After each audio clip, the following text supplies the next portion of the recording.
ഞാൻ റെസ്റ്റോറൻറ്റ്സിൽ പോകുമ്പം ഏറ്റവും ക്യൂരിയസ് ആയിട്ട് നോക്കാറുള്ളൊരു സംഭവമാണ് ഈ കിച്ചൻ്റെ മുന്നിൽ നോ അഡ്മിഷൻ എന്നും പറഞ്ഞ് എഴുതി വെച്ചിട്ടുണ്ടാവില്ലേ. അപ്പോൾ ഇങ്ങനെ നോ അഡ്മിഷൻ എന്ന് പറഞ്ഞ് എഴുതി വെക്കുന്നത് കണ്ടപ്പോൾ എനിക്ക് തോന്നിയൊരു ക്വസ്റ്റ്യൻ ആണ്, എന്തുകൊണ്ടാണ് ഈ കസ്റ്റമേഴ്സിന് ശരിക്കും കിച്ചണിലേക്ക് ആക്സസ് ഇല്ലാത്തത്?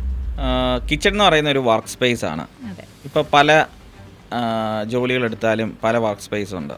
ഇപ്പോൾ ആശുപത്രി പോയി ഓപ്പറേഷൻ തിയേറ്റേഴ്സ് ഉണ്ട്, വർക്ക്ഷോപ്പ് പോയി കഴിഞ്ഞാൽ അവരുടെ ഗ്യാരേജിൻ്റെ ബാക്ക് സൈഡ് ഉണ്ട് ഈ എഞ്ചിൻ്റെ ഒക്കെ പണിയൊക്കെ ചെയ്യുന്നത്. ഇങ്ങനെയുള്ള പല സ്ഥലങ്ങളിലും എൻട്രി റെസ്ട്രിക്റ്റഡ് ആയിരിക്കും. കാരണം എന്താ വെച്ചാൽ അവർക്ക് കോൺസെൻട്രേറ്റഡ് ആയിട്ട് വർക്ക് ചെയ്യണം, അവർക്ക് ശല്യം വരാൻ പാടില്ല, അവർക്ക് കറക്റ്റായിട്ടുള്ള ഡിസിഷൻസ് എടുക്കണം. അപ്പോൾ അതുവഴി ഒരു നോർമൽ മൂവ്മെൻറ്റ് അങ്ങനെ അനുവദിക്കുന്നതല്ല.